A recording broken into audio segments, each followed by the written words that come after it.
Hello everyone and welcome to History Inscribed, Paper Assets and the Stories Behind Them. Now, today we're going to talk about the 6 strategies to profit from historical documents. Whether you are trying to collect just because you love history, you're doing it as a hobby, or you're more geared toward the real asset investment side of this, you need to understand the 6 ways that you can actually profit when it comes time to sell. Even if you're just a hobbyist, it's always nice to know that your collection is worth something. So you will see also in this video that while a few of these apply to collectibles in general, there are some unique angles to historical documents that really are not talked about that can be really beneficial when it comes time to sell. So we're going to talk about all of that today. Now, I do have to say, I'm not a financial advisor. This is not financial advice. This is just my opinion. Okay. So, strategy number 1. Yes. Let's use this one. Should come as no surprise to people. Buy and hold. In fact, this is what most people think of when they think of collectibles, real assets, and this is the only thing they think of. They think, I have to buy this, I have to hold on to it. In 7 to 10 years, maybe longer, I'll sell it to somebody at a profit and it'll make it all worthwhile, including the taxes I have to pay. This is not the only strategy, but yes, this is the default strategy for collectibles. Sometimes you will see this referred to as the greater fool theory.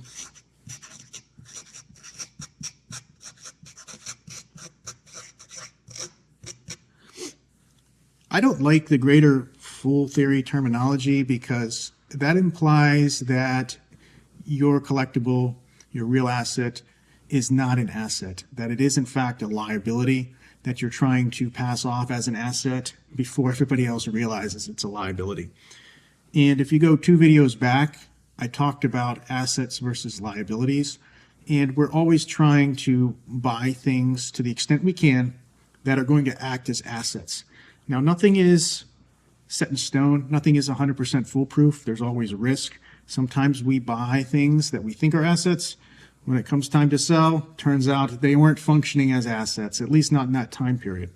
But for the most part, if we're buying quality items, quality documents, quality paper assets, we shouldn't have to pass them off to a greater fool. Now, you can also think of this as being a custodian.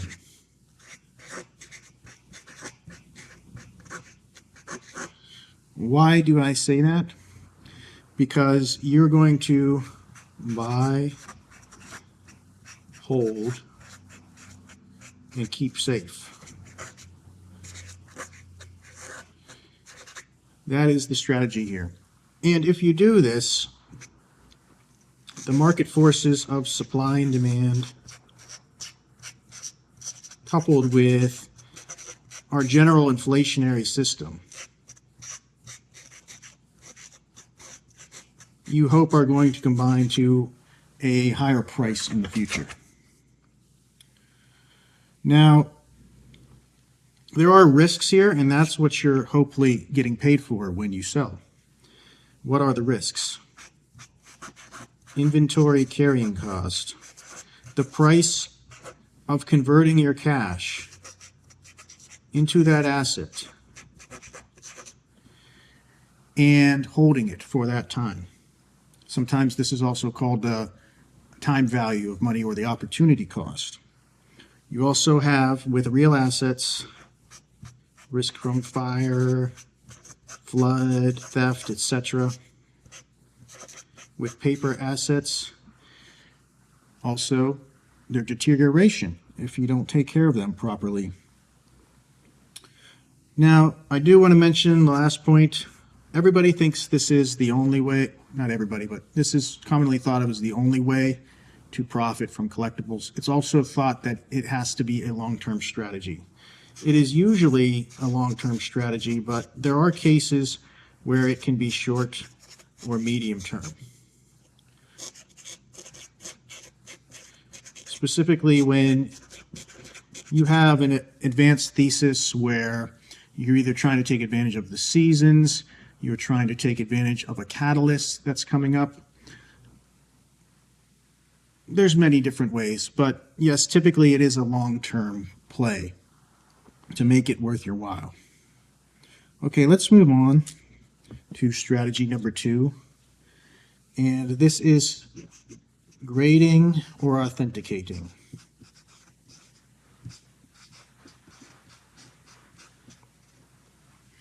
Now, this is very common with collectibles. You are going to pay a company to grade or authenticate or perform some sort of official function.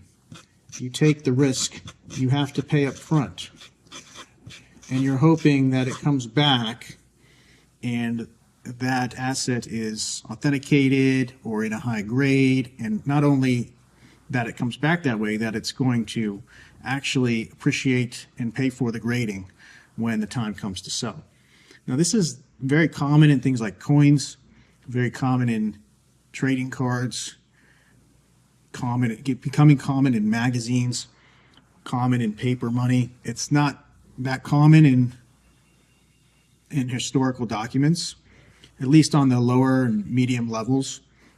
The documents themselves usually provide the provenance, but when you get into 20th century documents where auto pens are in use, when you get into autographs, when you get into things that are typed, letters typed with secretarial signature possibility, that's when this comes into play. Now, yeah, that's about it. More common with recent items.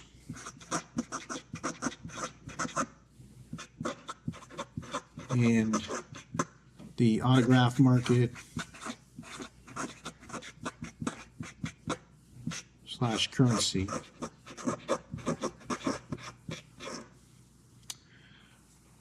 The third way, we could also call this the authenticator, right?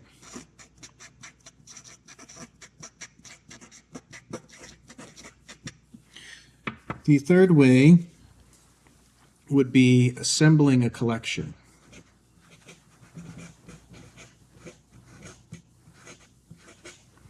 And the idea here is that it's worth more than the sum of its parts.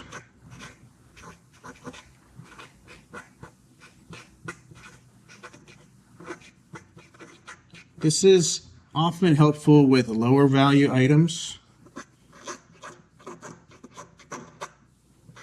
and it's common that it increases liquidity in those items.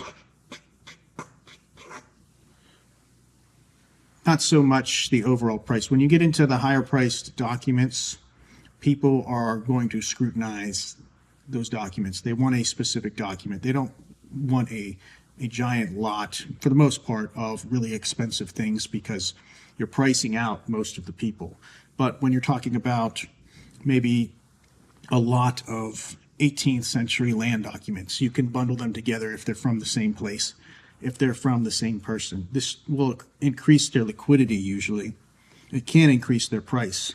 You might also have seen with coins and currency, it's common for, if something was part of a famous collection, they will actually note that on the grading. So you might see something like the Eric P. Newman collection. It was once a part of that collection, and that adds provenance to the item. So if it's part of a famous collection, or you even put together a famous collection of something, you could market it that way. And so we could call this the curator.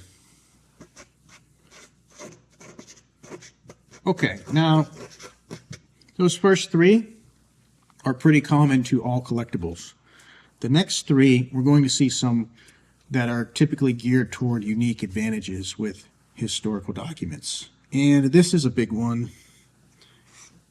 It's called research arbitrage.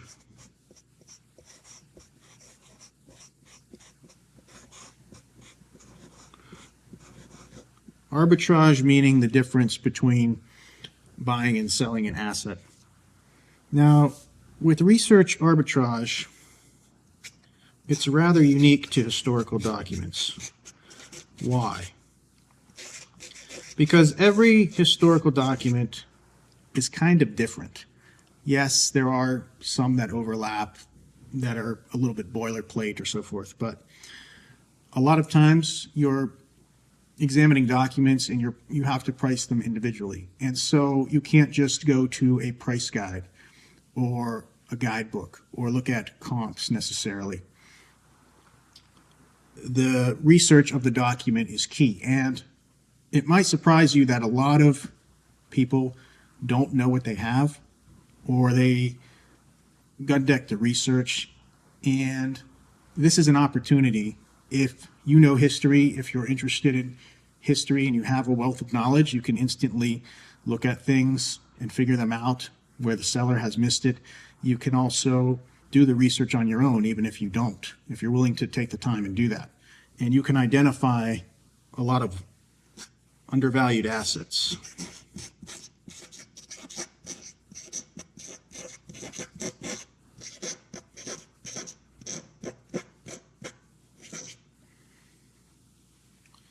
Some people are using AI descriptions on eBay and so forth.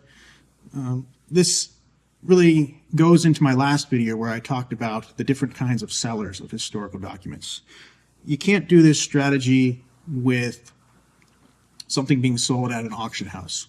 They have thoroughly researched that document. There's no meat left on the bone. You cannot do this even with like a retail gallery, a type 2 seller. They research everything thoroughly and post it as well. What you can do this with is volume sellers sometimes with advanced sellers even, and a lot of time with the amateur sellers who they've just come into documents somehow. They want some quick cash. They don't even know what they are sometimes. So there are plenty of deals with research arbitrage. These are also finding the wrong price someone has listed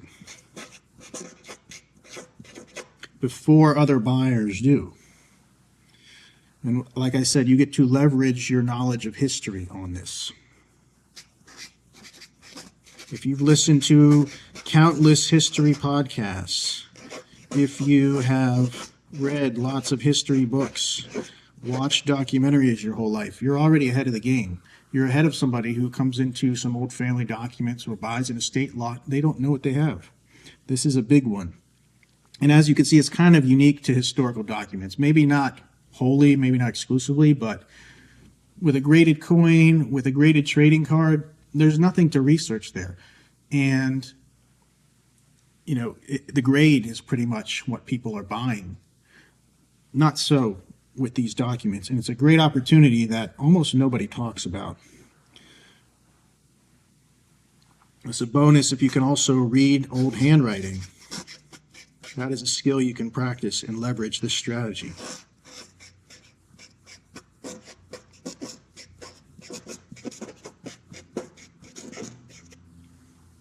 Cool.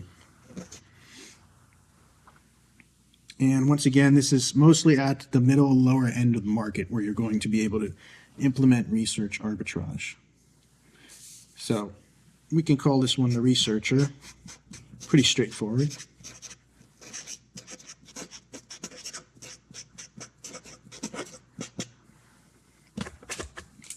Okay, moving right along, we're on to number 5, related but different enough to be its own category. Marketing arbitrage. What is marketing arbitrage? Marketing arbitrage is when a seller does not sell in the most efficient manner in several different ways, or many different ways.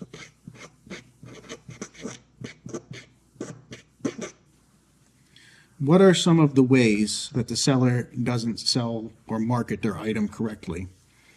Well, once again, in the lower, the middle tiers of the market, well, first of all, just choosing the wrong strategy first. They may choose to send it to an auction house. It's not worthy of an auction house. Maybe they take it anyway.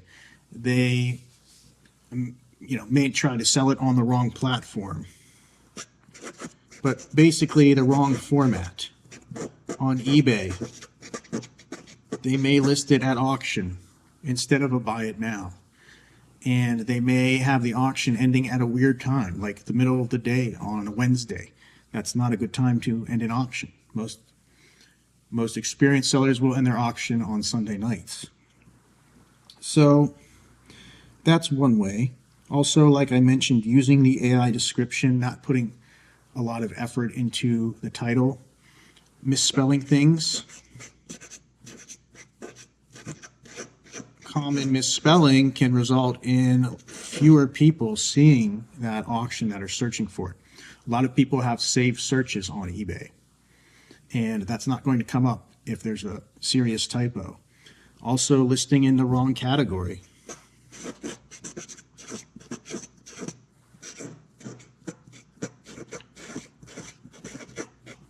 I gave an example of this in one of my first videos where someone had listed a federal indenture as a colonial document.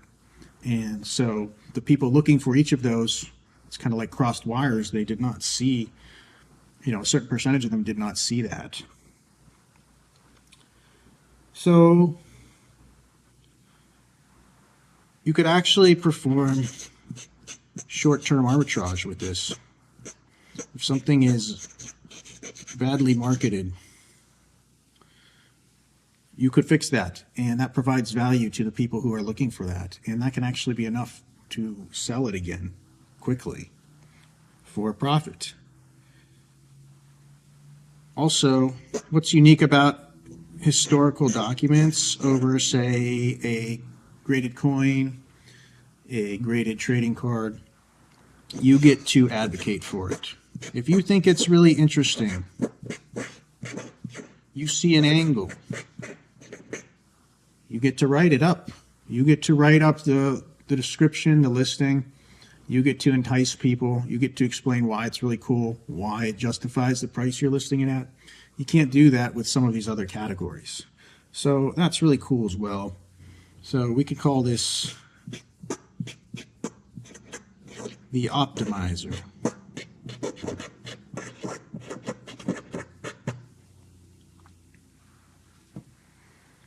Okay, and then finally, we have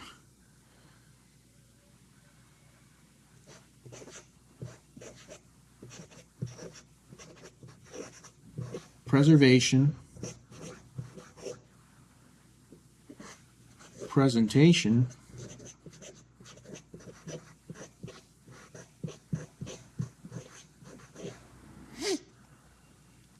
and repair. I grouped these together. They're all very similar. Basically, you can improve the value of something like a document through these methods.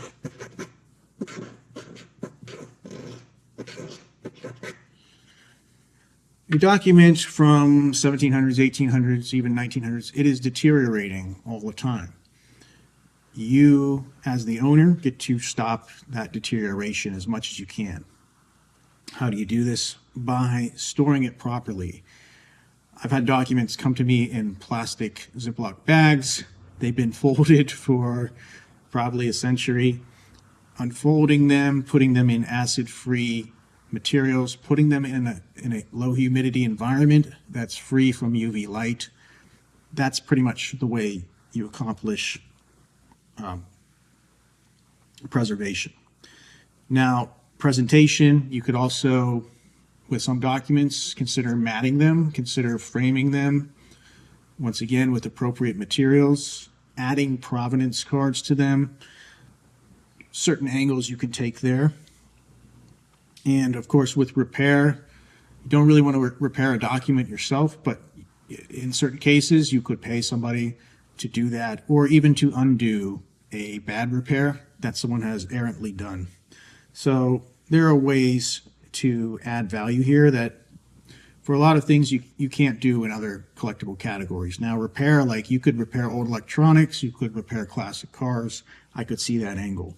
But this is still somewhat unique to these collectibles. So as you can see, the main thing we've talked about with all of these is adding value. It costs you your time, it costs you some energy, but I think it's nice to have collectible categories where you can add value to these if you so desire, if you put forth the effort. Just not to beat a dead horse, but with a lot of things you can't do that. You have to buy and hold. And that gets a little bit boring. This is a much more dynamic category of collectibles. You have more control over the outcome. I think that's really unique and really nice. So those are the 6 ways, the 6 strategies that you can profit from these documents. Now, please subscribe to my channel, History Inscribed. Next week, we're going to get back into the actual looking at document side of things. I think since we have a big 250th anniversary coming up, that is driving one of the big trends in document collecting right now. The 250th anniversary of the country is coming up at the time of this video. I think we're going to shift some focus and talk about some of the declaration signers and collecting those. So make sure you subscribe to the channel so you don't miss that. And thanks for watching History Inscribed.